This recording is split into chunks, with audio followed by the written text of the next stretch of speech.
warehouse that contained hundreds of thousands of textbooks. This past weekend, they set the largest bookseller in Kyiv on fire, and they recently bombed a cinema warehouse, destroying over 70 years worth of cinematic cultural history. This is an attempt to wipe out the cultural legacy of the Ukrainian people. I am sure you've also seen the video of the fruit seller who was targeted by a drone, being chased around his fruit stand until the drone exploded, injuring the man. This is an ordinary person being targeted as human safari. Another psychological way to torment the Ukrainian population. Women, children, and the elderly are often the targets of these drone attacks, played as if they were video games by Russian operatives.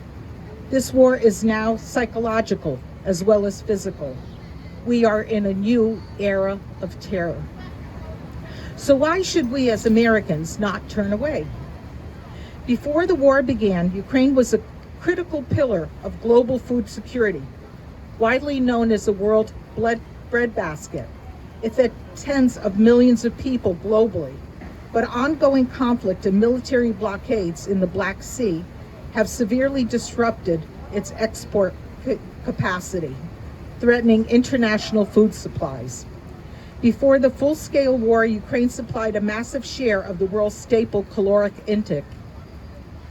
Nations across the Middle East, North Africa, and Asia, including Egypt, China, India, and Turkey, heavily relied on Ukrainian grain.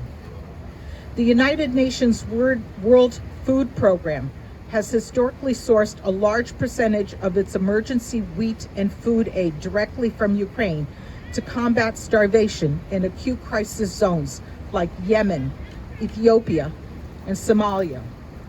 Ongoing military blockades and attacks on shipping lanes in the Black Sea continue to cause sudden drops in export volumes, driving global food prices spikes and heightening the risk of hunger. Worldwide security. Nations that border Ukraine and Russia have built up their border security, understanding that Putin's appetite is insatiable, and if Ukraine falls, Baltic and Slavic states are in jeopardy. The EU and NATO have pointed this out repeatedly.